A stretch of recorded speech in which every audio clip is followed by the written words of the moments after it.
Hi, welcome back to our podcast. I'm Heather, and this is my co-host, Seth. This week, we have Casey joining us. He's the owner and principal of thehomeflipping.com. That's thehomeflipping.com.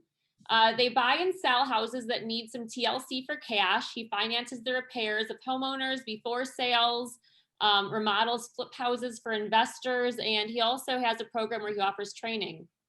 So Casey, is there anything in particular that you look for when you are searching for a house to flip? Number one thing is proximity. How far is it from me? Because I like to be on the property every day. So the most I'll buy is 45 minutes away. And the second thing is price, because everything can be fixed. And if it's a major defect, like a foundation, people run away. And that's the property you can get for cheap. So if you know the right people, but if you are a beginner, I'd say stay away from those kind of things. Get a house for minimum TLC so you can learn. Mm-hmm. Do not jump into a pool that you do not know. First step. Definitely. Baby step. Yeah.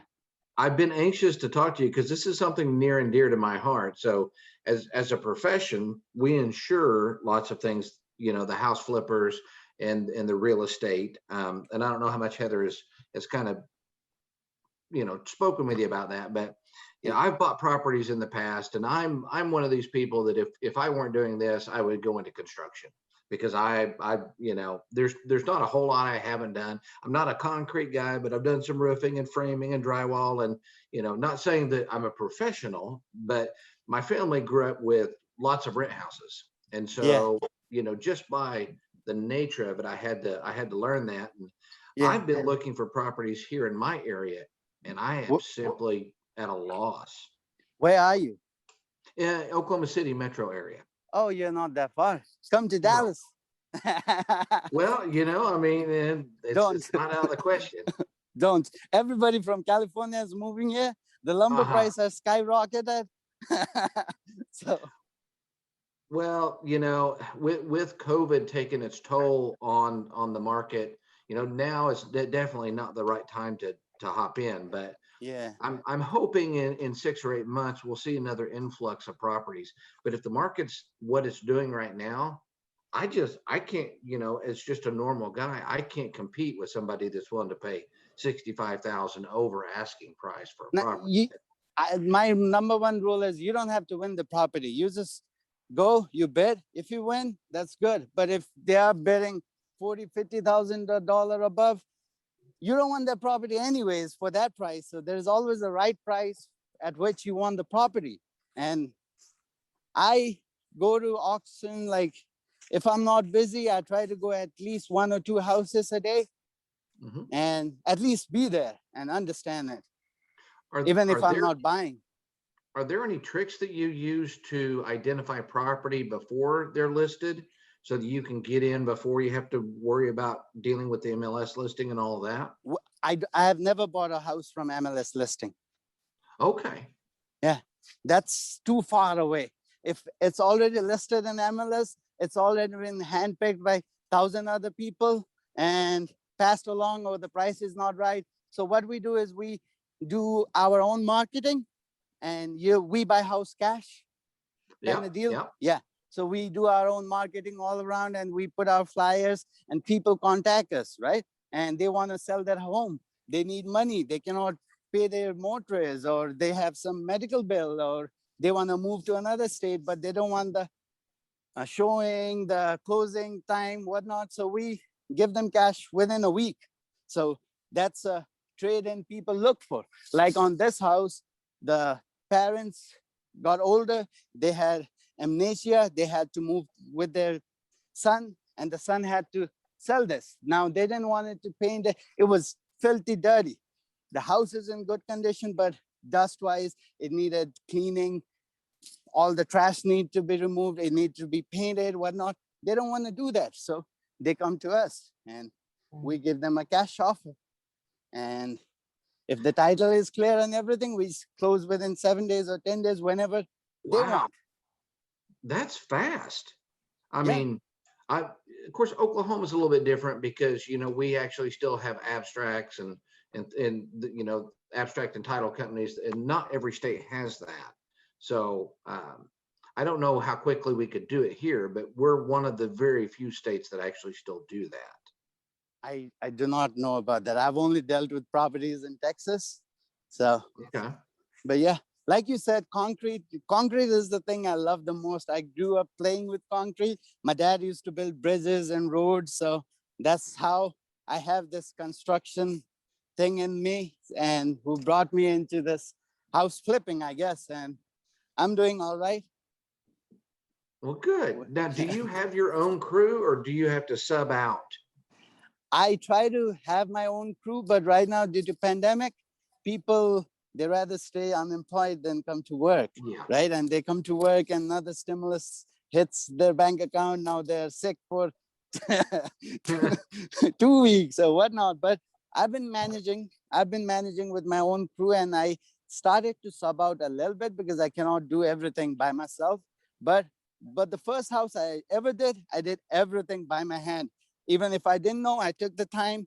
I bought it all cash with my property, and I had that property for 6-7 months. So I took time, I did everything the right way, and I learned. So now nobody can come try to scam me with ridiculous $5,000 for a shower coat or anything like that. So Right. So do you flip, like, so when you go in and you do the rehab or the renovation, do you hold any of these properties? I mean, do you rent them out, or do you strictly just flip them? I was strictly flipping them. That's how I started. But some properties are so lucrative that you want to hold it. And this is Mhm. one of that. It's centrally located, Euless. The hospital is right there. The neighborhood is so good. And the most lovely thing I like, it's on elevation, and I like to be on the top.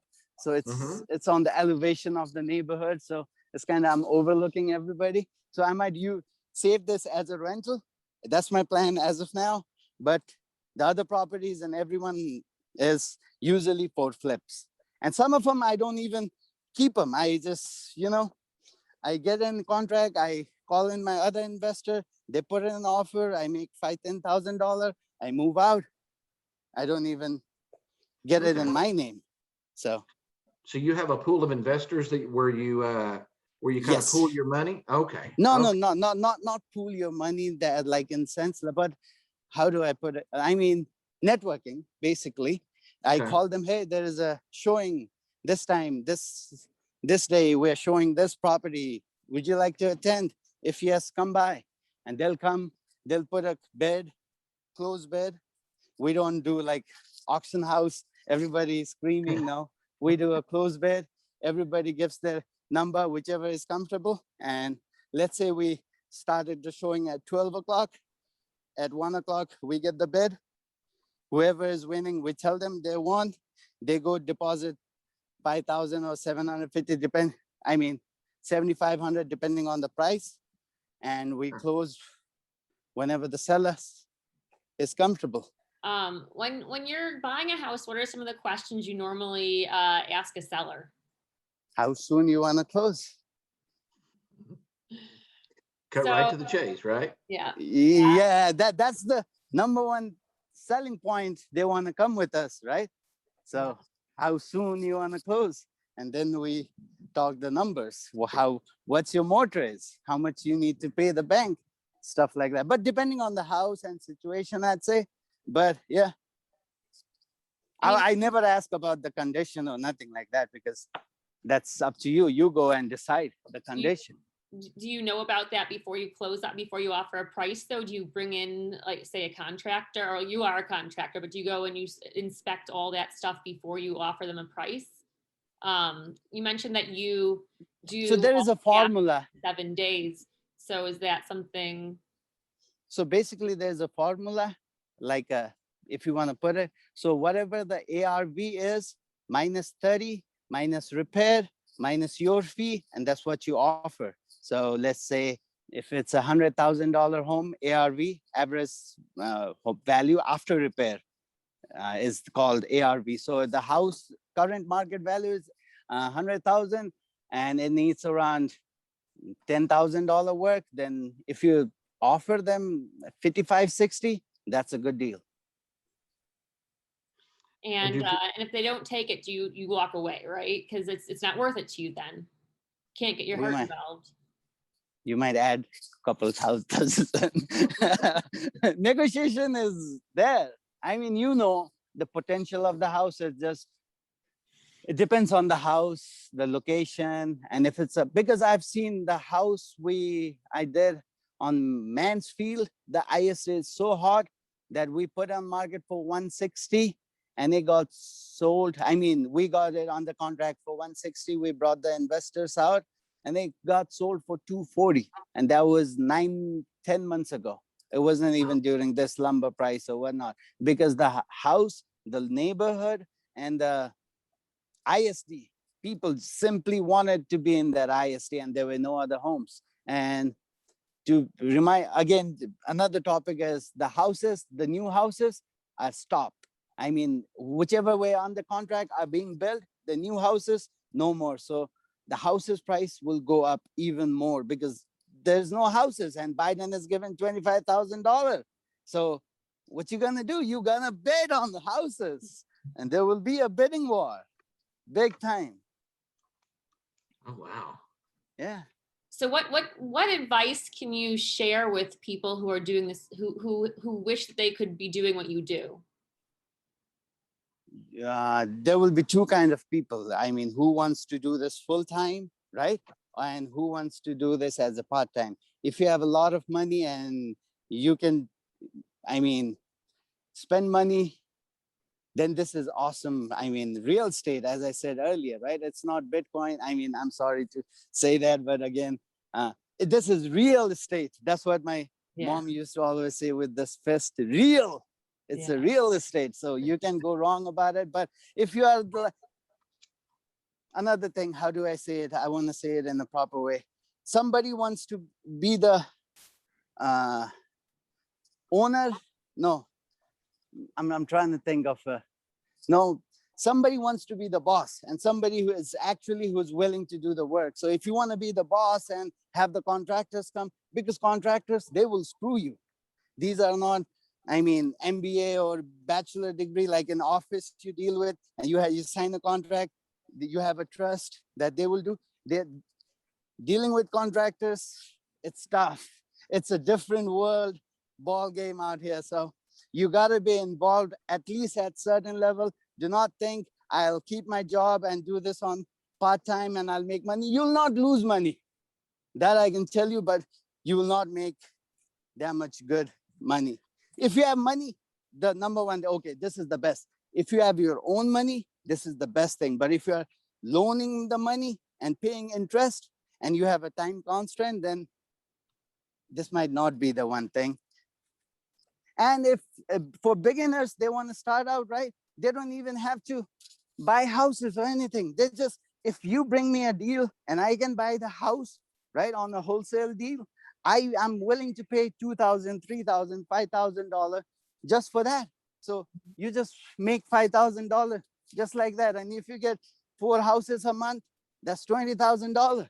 You didn't even have to invest. You didn't have to do repairs, no, nothing. So you just have, it depends on the work ethic. Yeah, definitely. Yeah. And so I've got a question. So for the people who are going to get into this, because, you know, people do see this on TV, it looks exciting, but there's a lot of pitfalls to this. And so for people who don't understand the construction industry, and there's, I would say the vast majority of the people that are trying to get into this, they simply, they really don't understand what they're going to get into. What tips would you give them on how to select the right people to be working with when it comes to doing the repairs? I don't know the answer to that. How do I select the right people? I mean, you gotta, what I do is I give everybody a fair chance, right? Because you gotta work with so many people in this industry. You give them a fair chance and there will be a high turnover. It's not IT company or accounting or nothing like that. It's a hard manual labor and you cannot complain them. You get so tired, they might not show up tomorrow. they might start drinking tonight and not stop till the next morning. Tomorrow you might come to work and find them laying next to the door, they're drunk. So these are all the stories I dealt with. I didn't know before I started into it. So, do you have any funny stories? funny. Yeah, I mean, funny, scary, lots of it. I have to really recollect, but I walked into a crack house and people were smoking, they were making everything. And it wasn't just me, it was 20, 30 people of us. So we were all scheduled to be at the property manager was there, everything. And still people, they were smoking and whatnot Were they inside the house. squatters? Were they squatters? No, not squatters. They were the renters. So the homeowner wanted them out, so he was trying to sell it. But you don't want to buy a house like that. You don't want to deal with, but it's Texas. The good thing about it is it's Texas, so you're protected. But still, I do not want to buy a house that's not properly cared, because you open up the wall, you find mold. You open up the something, you find termites on those kind of house. You try. Number one advice now, if I have to say, is look for a house that has been cared. At least looks like the people are putting their effort for the landscaping or the paint. You can tell by walking into a house, has the people invested money in the house, yes or no? So besides for being a crack den, what other red flags do you have? No, I mean, if the price is right, there's nothing. Right. If the crack den, they were asking $220, the potential was up to $450. If they were saying $100,000, we all would want it. It's not like we don't want it, but the price is the number one factor. You put everything. And again, as I said, if you are a beginner, you don't want to get into something too big. So start with something small that you can do it on your own, like just tender love and care, painting, maybe removing the popcorn, and relist it. You'll make $10, $15, $20,000 easily. I like that, the removing popcorn. I've had some experience there, and that's no fun. That's no fun. No, we went and scraped it off. So my second rental had popcorn, and they didn't prime the drywall, so it wasn't sticking. You know how it kind of comes down and flakes off. And so I get this bright idea that I'm just going to scrape it off and I'll just blow it right back up there. Now, keep in mind, this was 20 some years ago. So, popcorn wasn't such a taboo thing. But man, you put that stuff in the hopper and you go to spray it, it's all over everything. I've never seen something so messy in my life. Yeah. I used to live in dust when I started my first property. But that was an experience. I learned a lot of things. And that's the reason now I know people cannot scam me. Well, I was going to ask you on these deals, because each one of them I understand is unique just due to the circumstance. But what's your baseline as far as what kind of margin you want to make? Because if it's too little margin, it's not worth doing. And of course, if it's more than that, that's great. But what's the minimum in your opinion? As I said, that formula I used, 30 minus repair minus your cost, right? Mm-hmm. So usually it has to be around 40% less than if I have to put a number, 40% less than the ARV, the current ARV, then it's a good deal. Then we even think about it. Otherwise, okay, it go list on MLS. Well, and once it goes there, you said it's gone, right? Yeah. So what are ways that people who come to you, said that people can bring you deals and you would pay for these deals that people bring you? What are some ways that people go about finding these deals? As I said, you see the signs everywhere. We buy house cash. So one thing is what they do is, so you can put the signs out on Friday and take them back on Monday morning before 9, before the city opens up. So that they go around neighborhood, they put the sign in exit, and they get calls. I'm telling you, they get calls, or they just walk around the neighborhood and they see a house that needs love or a little bit of attention. We have a software. Everybody has a software where they can punch in the address. They'll get the owner name and phone number, and they just cold calling. Nice. Mm. Or you can go up to city's address, find the foreclosure list, right? And cold call. Hey, why you foreclose? Let's cut a deal. So there are many ways, and even I might not know. Some other people will know better, but these are the deals. And we have we also work with an agency that does wholesaling. Mhm. So they get around 100 deals a month by themselves, and we are on their email blast list. There are multiple agencies, not just one I work with. I work with 3 agencies that give me deals. So on a regular day, I have like at least, not to sound too much, but at least 7 or 8 properties on my email. Oh, wow. So Yeah. you stay hooked up. I don't go on all of them. I mean, some of them are not attractive enough, and I have my own criteria. Everybody has their own criteria. What kind of properties you work with? People like to work with properties.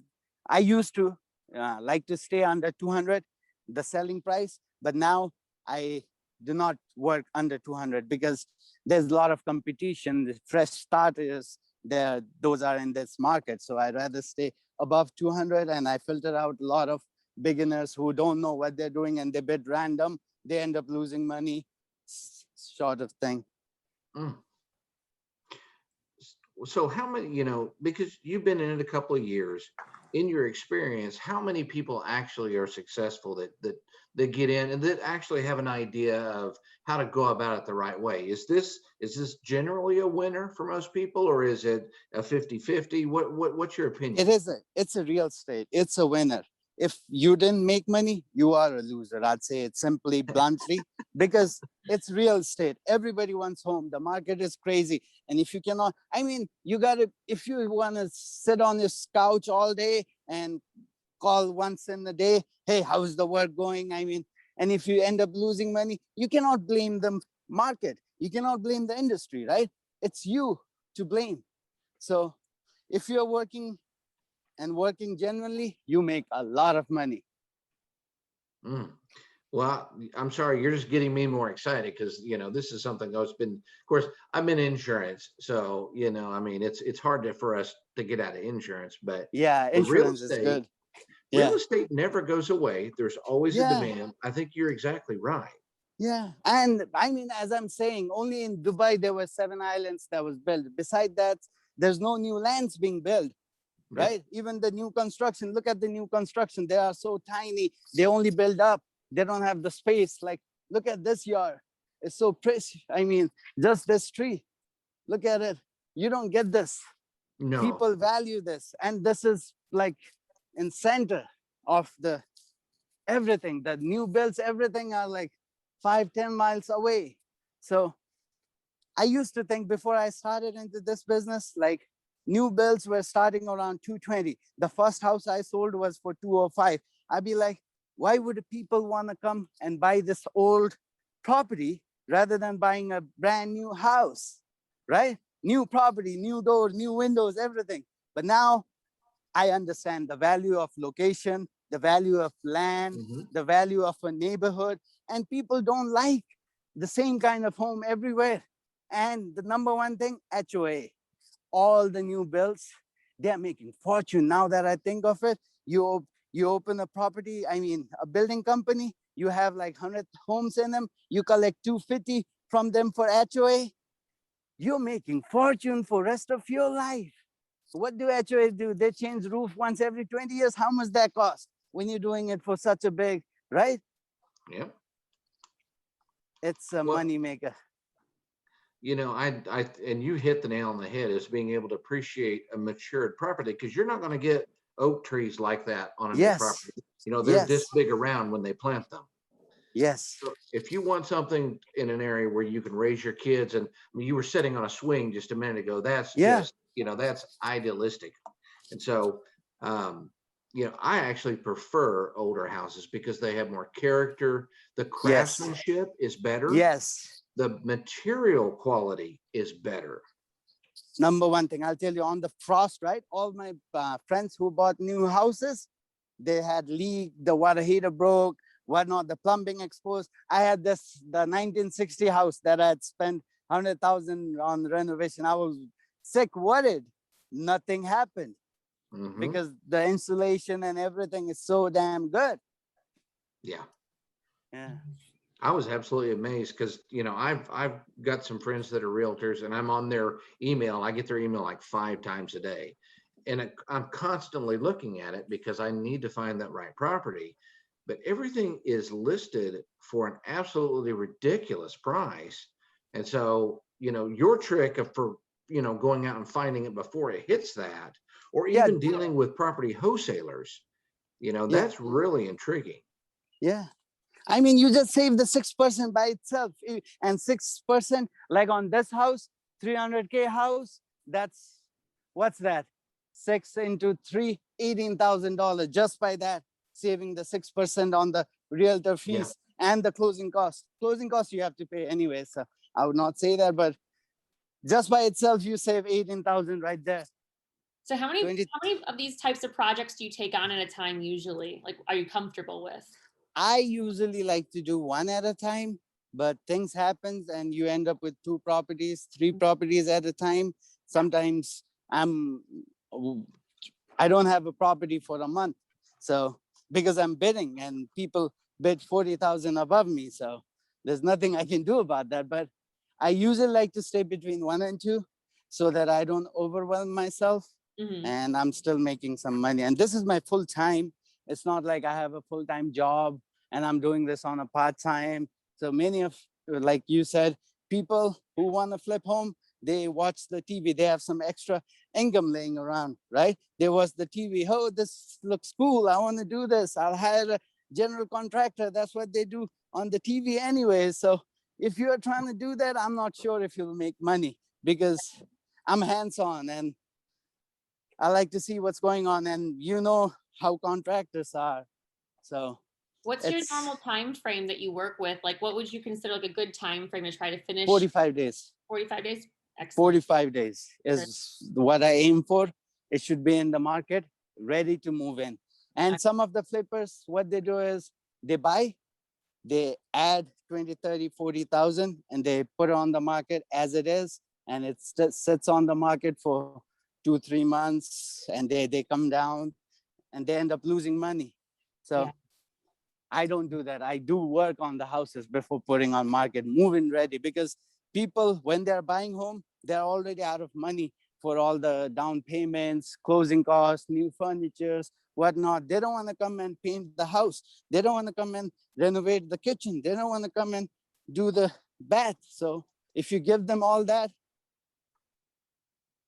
you'll sell. And the most difficult time for me is when the property is in the market. You are always, you know, thinking, hey, what's going on? When the deal will come through. Well, thank you so much for joining us. I think we're almost out of time. Yeah, I keep talking. You have to stop me. No, not at all. Seth, do you have any other questions? No, well, you know what? I could actually come up with probably 50 more, but maybe we can address those later. Or, you know, we may just do some emails back and forth and then do a recap at a different time. Yeah, you can call me anytime you want. I mean, I talk a lot. So if anybody comes here, I'll be teaching them. Sounds good. Thank you so much. All right. If anyone has any questions, they can leave some comments below or email us at info@elevateglobalinsurance.com. We're happy to answer your questions. And KC's website is thehomeflipping.com. And you can contact him there. Yes, perfect. There we go. All right. Well, we'll see you all next time. Thank you. All right. I'll see you, Seth, Heather. Bye. Thank you so much. What was your role on this specific project? I know that you played a lot of different roles within the fix and flip industry. Now we buy homes and we remodel them and we sell them, or sometimes we might even keep them for rent, depending on. So this house, we might keep it for rent because of the location, but we're not sure yet. But most likely 90% yes, it'll stay as a rental. Otherwise, we'll flip it. usually right now I have 2 properties we're working on. One is here, one is on uh, Lake Eagle. Lake Eagle, you know that side of the Fort Worth? It's rich area, $1 million homes and whatnot. It's really nice over there. We're doing some minor repairs over there and putting it back to the market, because right now, because of the materials and the labor, we're not going so much crazy. Like on the previous project we did, we spent over $100,000 just on renovation. So this is the property in Euless. It has a big yard in front. Look at this tree. I just love it. I want to build a tree house up here, but I'm not living here. I keep reminding that, because renovation is kind of thing. It never has an end to it. You have to physically stop it. So I can do thousands of things here and spend $1 million, but you gotta limit yourself. So what we'll be doing, we're cutting branches off, like you see. It started raining, so we had to stop. We'll cut all those branches that are coming out, the dead branches. We'll clean this up. We power wash the house, so we'll be doing fresh coat of paint, white and black on the edges. That's what I go with on most of my properties. So Popular color scheme lately. yeah, Popular. yeah, and it's easy, and the house really pops out. I mean, you should see the before and after. It looks amazing. Mm-hmm. So we're still on the outside. It looks, when you're walking this way, because it's on elevated, it feels like you're going to a temple. So I don't know if you can see it from phone, but you feel really good up here in this house. So we have a lockbox, so anybody can come and work, give me a quote or anything like that. We had a big wall right up to here. So we removed the wall, make it open. I also wanted to Is that open plan more popular lately with buyers? Yeah, yes, especially with everybody working from home. They want to have, I don't know, bigger living room, bigger space to run around, I guess. And it looks good on pictures. So we took out the popcorn ceiling. That's the number one thing you got to do if you want to sell your house. Usually all my houses, I try to do it such that it'll be, I keep on going out. I have a habit of walking around while talking. So you got to remind me. So what's the next room? This is the living room. Mm-hmm. This is one of the room. What we can do is open this little bit up and add a barn door. So this will be like a living room and a barn door. That keeps up appeal wise. We remove the popcorn and shoot new texture all around. Popcorn is a big no-no. Mm-hmm. Same in this room, another bedroom down here. That's the couch. What flooring are you planning on putting in? Hardwood or laminate, depending on where we are with the budget. This is the stairs. We had carpet, we removed it, so it looks like this. We're doing texture or whatnot. So it's dirty right now. See everything. Mm-hmm. So that's the toilet, that's the vanity. That's the one bed upstairs. I'll show you the attic.